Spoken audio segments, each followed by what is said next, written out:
네, 우리 옆 사람과 인사 나누도록 하겠습니다. 주님의 평화가 너와 함께하기를. 지금 세상이 참 흉흉한데도 불구하고 여러분들 예배 드리러 나왔다는 게 참 대단하고 대견스럽습니다. 그래서 여러분들에게도 우리 주님이 주시는 평화가 늘 함께하기를 바랍니다. 세상에는 어디를 가나 분쟁이 있습니다. 그곳이 사람이 모인 곳이라고 한다면 언제나 분쟁이 있어요. 그게 그냥 가벼운 말싸움이나 그냥 가벼운 신경전 같은 그런 분쟁일 수도 있고, 정말 피 터지게 치고받고 싸우는 그런 싸움일 수도 있습니다. 가족 간에도, 여러분들 가족 간에도 싸우죠? 그렇죠? 가족 간에도 싸우고, 우리 부부들도 부부 간에도 싸우죠? 안 싸워요? 미안해요. 부부 간에도 다툼이 있어요. 또 친한 친구들끼리도 종종 싸웁니다. 심지어 교회 안에서도 서로 분쟁하는 일들이 있습니다. 우리는 왜 이렇게 분쟁할까요? 언제나 평화로울 수만은 없을까? 하는 질문이 생기죠. 바울이 기록한 편지들의 공통점은 교회가 가지고 있는 문제들과 또 그 가지고 있는 상황들을 해결하기 위해서 바울이 그 교회에 편지를 썼다 하는 데에 있습니다. 그래서 이 편지들 속에는 바울이 제시하고 있는 그 문제에 대한 해결책, 올바른 가르침들이 거기에 빼곡하게 기록이 되어 있어요. 그래서 각 편지, 바울의 편지들을 보면 수신자가, 교회가 다 다릅니다. 어떤 것은 고린도 교회, 어떤 것은 갈라디아 교회, 어떤 것은 에베소 교회 등등 여러 가지 교회들에게 이렇게 편지를 쓰고 있는 걸 볼 수 있어요. 또 각자 교회들은 그 처한 상황과 가지고 있는 문제들이 다 다릅니다. 어떤 교회는 거짓 교사의 문제 때문에 골머리를 앓고 있고, 또 어떤 교회는 율법 문제 때문에 골머리를 앓고 있어요. 또 어떤 교회는 바울을 인정하지 않는 그런 사람들 때문에 여러 가지 문제들을 겪고 있는 것들이 나타납니다. 그렇다면 고린도 교회는 도대체 무슨 문제를 가지고 있었을까요? 고린도 교회는 무슨 문제를 가지고 있었을까? 오늘 본문 말씀 1장 10절 말씀에 보면 사도 바울은 편지의 서두에 이렇게 말하고 있어요. 형제들아, 내가 우리 주 예수 그리스도의 이름으로 너희를 권하노니 모두가 같은 말을 하고 너희 가운데 분쟁이 없이 같은 마음과 같은 뜻으로 온전히 합하라. 우리가 이 말씀을 보면 고린도 교회가 어떤 문제가 있는 것 같아 보여요? 어떤 문제? 분쟁의 문제가 있는 것으로 보입니다. 고린도 교회가 가지고 있었던 가장 큰 문제는 바로 분쟁이라는 문제였어요. 분쟁이라 함은 서로 다투는 것, 이 사람과 이 사람이 서로 다투는 것을 의미합니다. 서로 마음과 뜻을 합하여서 하나가 되어야 될 교회가 분열되어서 서로 나뉘어서 싸우고 있음을 의미하고 있는 거예요. 그러니까 지금 고린도 교회의 가장 큰 문제는 교회가 어떤 이유로, 어떤 문제로 인해서 서로 다투고 나뉘어서 하나가 되지 못하고 분쟁하고 있는 문제가 고린도 교회에서 가장 큰 문제였다, 가장 큰 이슈였다 하는 거예요. 그럼 고린도 교회가 무엇 때문에, 어떤 이유 때문에, 어떤 그런 논쟁거리 때문에 이렇게 나뉘어 있었을까? 12절 말씀에 보면은 바울이 소식통을 통해서 고린도 교회가 분쟁을 겪고 있다는 소식을 들었습니다. 그런데 그 분쟁의 내용이 뭐냐? 나는 바울에게, 나는 아볼로에게, 나는 게바에게, 나는 그리스도에게 속한 자라 한다는 거예요. 사람들이 서로 그렇게 이야기한다는 거예요. 고린도 교회는 바울이 전도 여행 중에 세운 교회였습니다. 그러나 바울이 다른 지역으로 이렇게 전도 여행을 떠나고 나서는 아볼로도 그 교회에서 교사로 가르쳤던 것 같아요. 그 교회를 돌봤던 것 같습니다. 그뿐일까요? 베드로가 이 교회에 들렸었는지 안 들렸었는지는 모르겠지만 베드로에게 가르침을 받았던 사람들도 이 교회에 유입이 돼서 그 교회 안에 있었던 것 같아요. 그리고 이들이 서로 싸우는 게 마음에 들지 않았던 어떤 사람들은 니들 그거 가지고 싸우는데 나는 예수님 파야 하면서 하나의 파를 또 만들었던 것 같습니다. 그렇게 서로 나는 바울 파다, 나는 아볼로 파다, 나는 게바 파다, 나는 예수 파다. 모르겠어요. 여기 바울이 말은 안 하고 있지만 그것보다 조금 더 작은 단위의 그룹이 있었을 수도 있을 것 같습니다. 그렇게 서로 팔을 만들면서 편을 나누고 싸우고 있는 것이 지금 고린도 교회의 현실이었다 하는 거예요.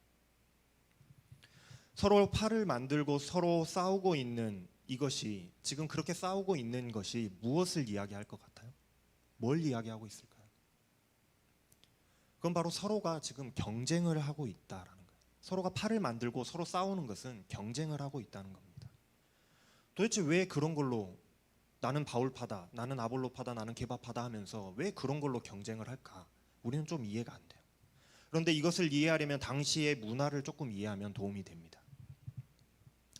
히브리, 그러니까 당시의 유대 출신의 사람들은, 그 사람들이 그리스도인이건 비그리스도인이건 이스라엘 사람, 유대인이라고 한다면 문화적으로 이 사람들은 파워, 능력, 기적을 사랑하고 그것들을 추구했습니다.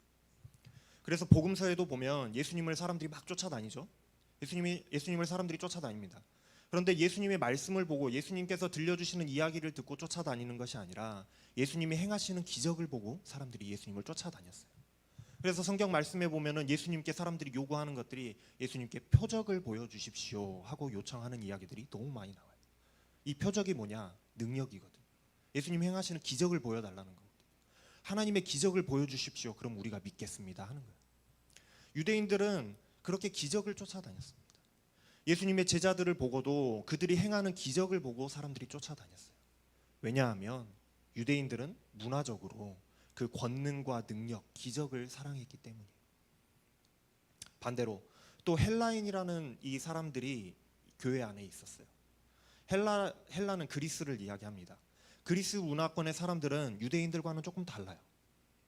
우리가 고대 세계사를 배울 때 고대사에 보면은 그리스에서 특히 유명했던 것 한 가지가 있습니다. 뭘까요? 바로 철학이에요. 철학. 그리스 문화권의 사람들은 기적이나 능력을 추구하기보다는 철학, 바로 지혜를 사랑했습니다. 그래서 우리가 잘 알고 있다시피 그리스에는 유명한 철학가들이 많이 나왔고 유명한 그런 철학 학파들이 굉장히 많이 나왔잖아요. 그렇죠? 소크라테스, 아리스토텔레스 같은 사람들이나 에피쿠로스 학파다, 스토아 학파다, 이런 학파들이 성행했던 이유가 그리스인들이 그만큼 지혜를 사랑했기 때문이에요. 특별히 그런 이유가 있었기 때문에 그리스에서 그렇게 철학이 발전했던 거예요. 그래서 바울이 그리스에서 복음을 전할 때 보면은 그리스 사람들이 좋아하는 논쟁, 지혜 대결을 가지고 복음을 전하는 것들을 우리가 볼 수 있어요. 사도행전 17장 16절 이하에 보면은 그 이야기가 굉장히 재밌는 이야기가 하나 나와요. 바울이 그리스 아테네에 가가지고 보니까 너무나도 많은 신들이 있는 거예요. 그래서 그 신들을 보고 바울이 화가 나서 장터에서 사람들에게 하나님을 전하면서 논쟁하기 시작합니다. 그때 그리스도인들이 모여서 저 말쟁이가 도대체 뭐라고 하는지 한번 보자 하고 이렇게 보는 거예요. 그런데 자기들이 알지 못하는, 들어보지도 못했던 신기한 신에 대해서 신기한 이야기를 하거든요. 그래서 궁금증이 생겨납니다. 그래서 이 사람들이 바울을 데려다가 자기들의 토론 광장에다 세우고 네가 말하는 그 이상한 것을 우리에게 알게 하라 하는 거예요. 바울이 막 들어주세요 하는 게 아니라 그 사람들이 데려다가 들었다니까요. 왜냐하면 당시의 아테네 사람들은, 성경에 나오는 이야기예요. 당시의 아테네 사람들은 자기들이 알지 못하는 새로운 것을 배우는 것, 그것 이외에는 달리 시간을 쓰지 않았다라고 성경은 말하고 있어요. 그만큼 그리스인들은 뭔가 알고 싶어하는, 탐구하고 싶어하는 그런 지혜를 굉장히 사랑했습니다. 그래서 바울은 그리스의 그 사람들이 좋아하는 논쟁, 지혜 대결을 가지고 복음을 전했다는 것을 우리가 성경을 통해서 알 수 있는 거예요. 이것이 당시에 그 유대라는 문화권과 그리스 헬라라는 문화권에 속한 사람들이 추구했던 것들입니다. 능력과 지혜. 그래서 고린도전서를요 잘 읽어보면, 그리고 오늘 우리가 읽은 본문 말씀 그 부분만 잘 읽어봐도 지혜와 능력이라는 단어가 굉장히 많이 나옵니다. 그렇죠? 한번 쭉 보세요. 지혜와 능력이라는 단어가 굉장히 많아요. 그리고 바울은 그것들이 진짜가 아니다. 지혜와, 너희들이 추구하고 있는 지혜와 능력은 진짜가 아니다. 진짜 지혜와 능력은 하나님의 능력과 지혜이신 예수님의 십자가다 하고 역설하는 것을 우리는 보게 돼요. 아무튼 당시 고린도 교회에는 이런 문화적 배경을 가지고 있는 사람들이 모여 있었어요. 유대인도 있었고 헬라인도 있었고 함께 섞여 있었습니다.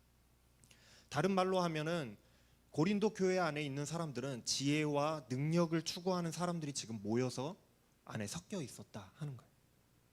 그런데 이 사람들이 예수님을 믿고 난 뒤에 변화돼야 되는데 역시나 변하지 않고 여전히 지혜와 능력을 추구하고 사랑하는 그 사람들이 모여 있었다는 것이 이 지금 고린도 교회가 겪고 있는 분쟁의 사건의 발단입니다.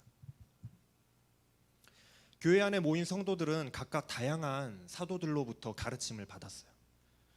말씀을 보면 바울이 지금 이야기하고 있는 사람만 벌써 3명에다가 예수님까지 하면 4명입니다. 어떤 사람은 바울에게 가르침을 받았고 어떤 사람은 아볼로에게 가르침을 받았어요. 또 어떤 사람은 베드로에게 가르침을 받았고 어떤 사람은 또 예수님께 가르침을 받았습니다. 어쩌면 이보다 더 많은 더 작은 단위의 사람들이 교사들이 사람들을 가르쳤고 그 작은 단위에 또 파가 나눠져 있었는지도 모르겠어요. 그런데 이것이 왜 문제인가? 이게 도대체 무슨 문제라고 왜 싸우는가? 그리스 사람들은 지혜를 사랑하다 보니까 누구한테 배웠는가가 굉장히 중요했습니다. 그리고 내가 배우고 내가 알고 있는 것이 맞다라고 서로 우기면서 싸우는 거예요. 내가 배운 내용과 내가 배운 스승이 더 뛰어나다고 서로 경쟁하는 겁니다. 마치 나는 누구에게 사사를 받았고 나는 누구누구의 제자다라고 하면서 서로 학파가 갈라져가지고 서로 논쟁하면서 나의 생각이, 우리들의 생각이, 우리 학파의 생각이 더 우월하고 더 맞는 이론이다라고 서로 자랑하며 경쟁하고 싸우는 그리스의 철학자들의 모습과 똑같다는 거예요. 교회 안에서. 또 예수님이 그러하셨듯이 사도들 또한 많은 능력과 기적을 행했습니다. 병든 사람도 치료하고 귀신도 쫓아내고 배고픈 사람도 먹였어요.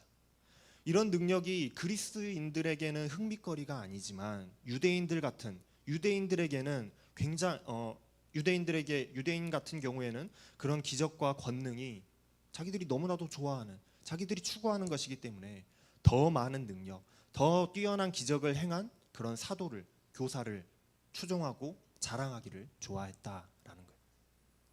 그래서 교회 안에서 성도들끼리 나는 누구에게 배웠고 나는 누구에게 세례를 받았으니 나는 누구누구에게 속한 사람이다 하면서 서로 그것을 자랑하면서 자신이 속한, 자신이 배운 사람을 내세워서 자신을 자랑하고 뽐내고 싶어 했다라는 게 이 고린도 교회의 문제예요. 그걸 가지고 서로 경쟁했다라는 거예요. 지금 고린도 교회는 그런 이유로 분열되어 있었습니다. 그래서 바울 사도가 질책하는 거예요. 그걸 뭐라고 하는 겁니다.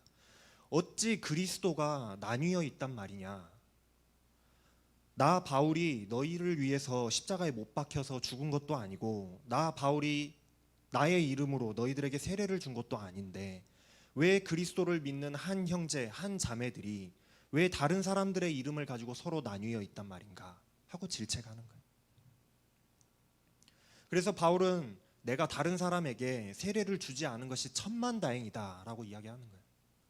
만약 바울이 많은 사람들에게 세례를 줬다라고 했을 때에 이보다 더 심한 분열이 있었을 겁니다. 더 많은 사람들이 나는 바울파다라고 이야기했을 거예요. 그렇지 않겠어요? 바울파가 너무나도 많아지고 또 반대로 아볼로파도 굉장히 거기에 맞서서 많아지고 그랬을 거란 말이죠. 그리스도께서 바울을 이 교회에 보내신 것은 세례를 베풀고 파벌을 만들라고 보내신 것이 아니라 오직 하나님의 복음을 전하게 하려고 나를 보내셨는데, 그런데 그래서 바울이 복음을 전할 때에도 그리스인들이 사랑하는 그 지혜로 전하지 않았고 유대인들이 사랑하는 그 능력을 막 사용해 가면서 복음을 전하지 않았다 하는 거예요. 오직 하나님의 복음의 그 지혜와 그리스도의 그 십자가의 능력으로만 전했다라는 거죠.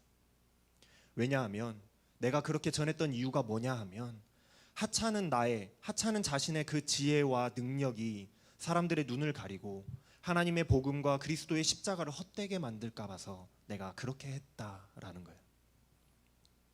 그런데 지금 고린도 교회는 그런 바울의 노력을 헛것으로 만들어 버렸습니다. 바울이 전한 복음의 핵심을 벗어나 버렸다는 거예요.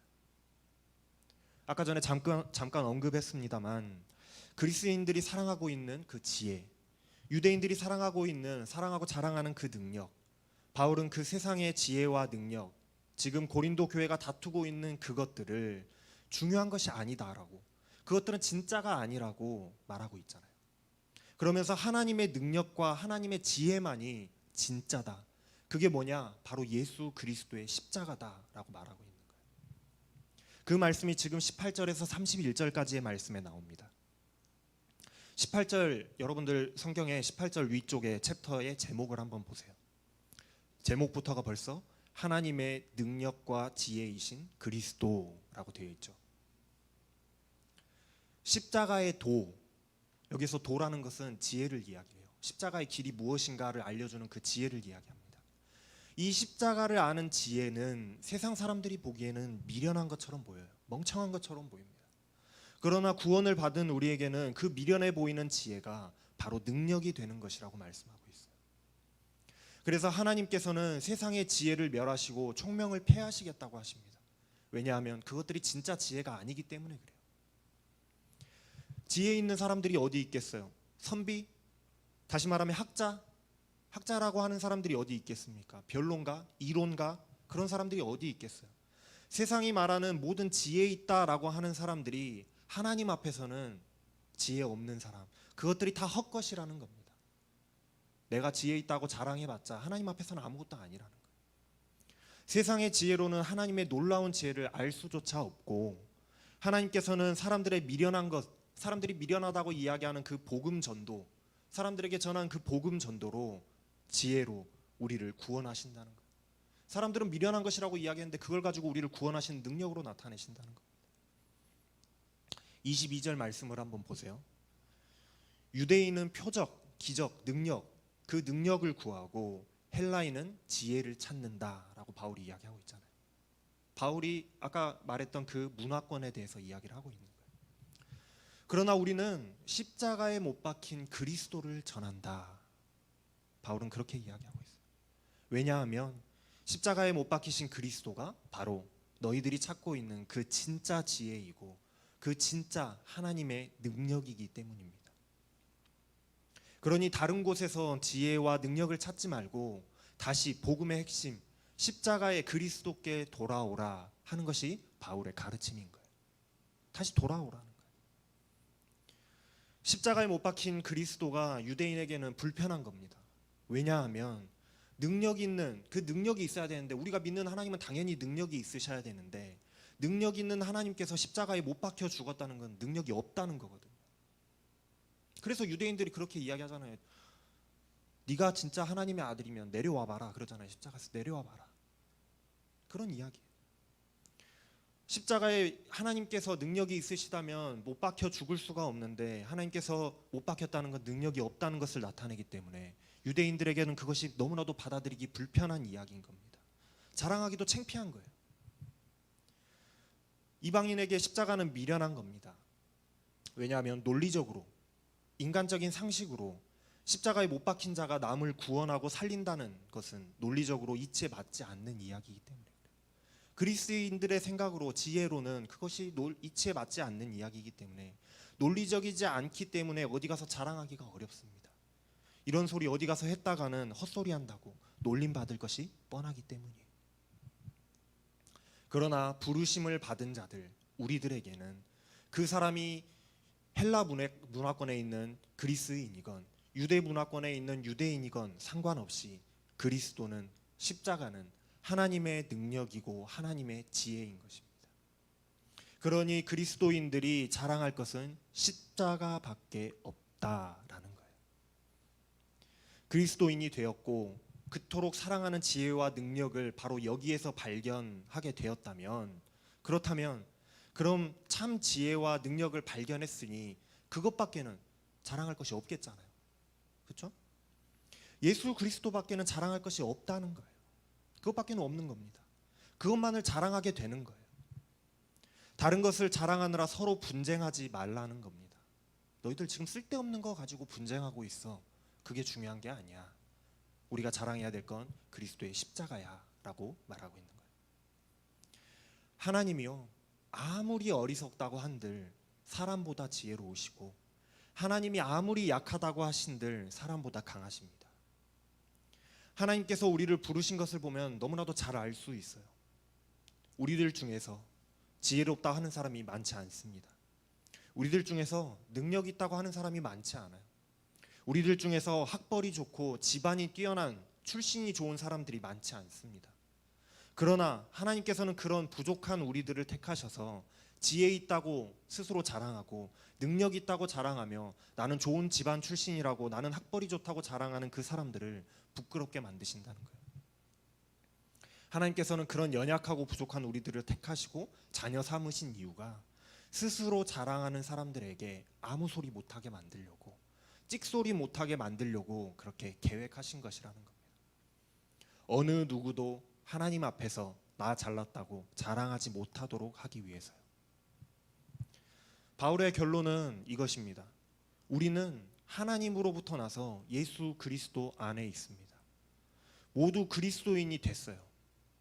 이제 예수님은 하나님으로부터 와서 우리에게 하나님의 뜻을 알게 하는 그런 지혜를 주시고 의로움과 거룩함과 구원을 주시는 능력이 되어 주셨습니다.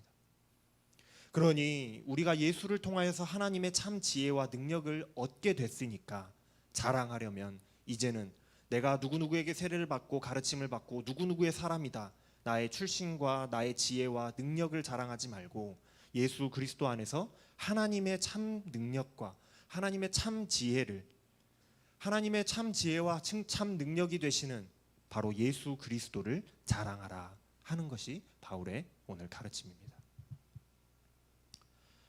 우리가 신앙생활을 오래 하다 보면 정작 가장 중요한 핵심을 잊어버리고 살 때가 너무나도 많아요.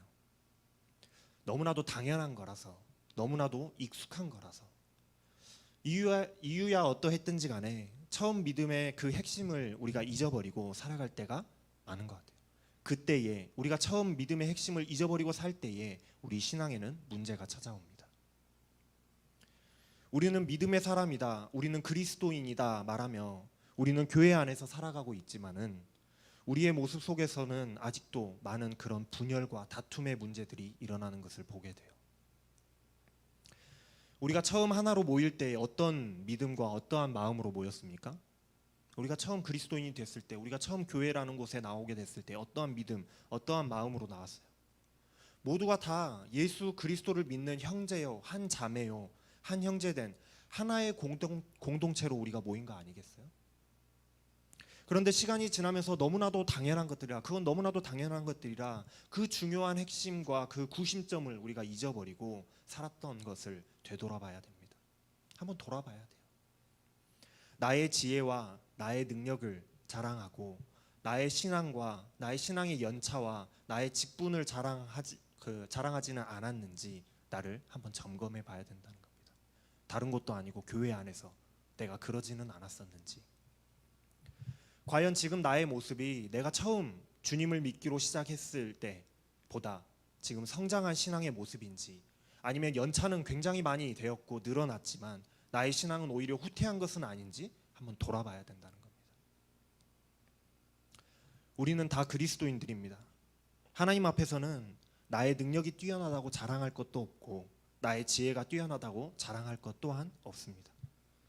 그저 나같이 지혜 없고 나같이 연약한 자를 사랑하셔서 십자가의 능력으로 구원하여 주신 하나님의 능력 말고는 우리가 자랑할 것이 없다라는 거예요. 그리고 십자가의 능력을, 그 나를 구원하시는 십자가의 능력을 알게 하여 주신 그 지혜를 우리는 자랑하고 찬양할 뿐입니다.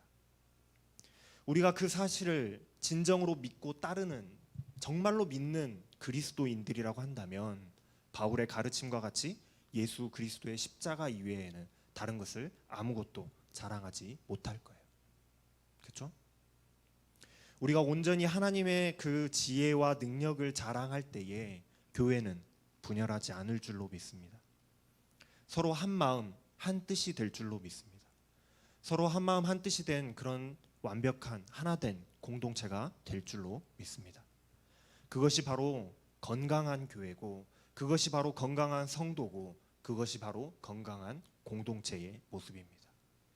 우리 한 사람 한 사람 모두가 다 그리스도만을 자랑하는 그런 사람들이 모두 되시기를 축복합니다. 기도하겠습니다. 사랑의 하나님, 감사합니다. 우리에게 하나님의 지혜를 알게 하시고 하나님의 능력을 알게 하여 주시니 참 감사합니다. 내가 나를 자랑하는 것이 아니라 오직 예수님만을 자랑하게 하여 주시옵소서. 그래서 바울 사도가 권면했던 것처럼 우리가 언제나 한 마음과 한 뜻으로 하나가 되어서 한 주님을 찬양하는 교회의 공동체가 되게 하여 주시옵소서. 예수님의 이름으로 감사하며 기도합니다. 아멘.